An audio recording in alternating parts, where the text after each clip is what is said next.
If you are like most people, you probably find school finance to be a confusing subject, mostly because school finance is so much different than our own personal finance. For us, we go to work, collect a paycheck, and deposit that money into the bank.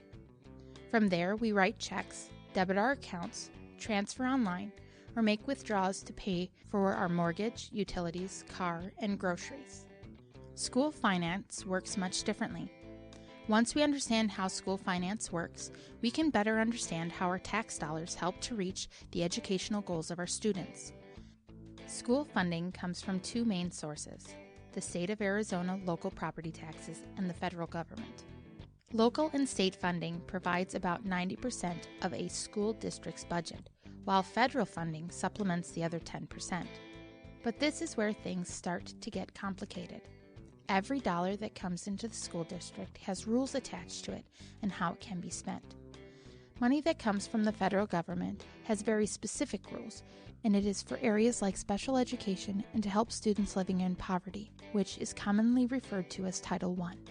Funds from the state are split into two buckets: maintenance and operations, and capital.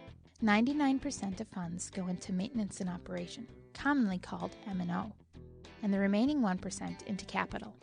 M&O funds go to pay for the daily operations of our school, like salaries, utilities, and classroom supplies. Capital funds go to pay for durable items that the school will own and use for many years, things like buildings, buses, furniture, and technology. If the money in either of the two buckets is not enough to meet the needs of our students, the district can ask the local community to pass an override or a bond, a tax on property. Overrides and bonds are different, and the funds generated by them go into separate buckets. Bonds are for capital expenses and pay for things like building security, buses, roofs, and air conditioning.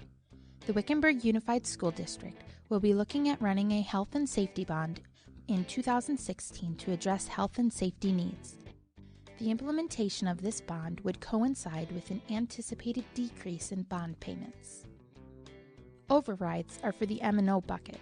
An M&O override is renewed every 4 years. Local taxpayers voted for their first override in 1995 and have continually approved the override several times since then. As our budgets have been shrinking because of cuts at the state level, we depend on our community to help us meet the needs of our students. Funds from the override go to support programs like all-day kindergarten, career and technical education, music, PE, extracurricular activities, as well as maintaining smaller class sizes. We hope this video helps clear up school finance, but if you still have questions or want more information, you can find it at our website at www.wickenburgschools.org or give us a call.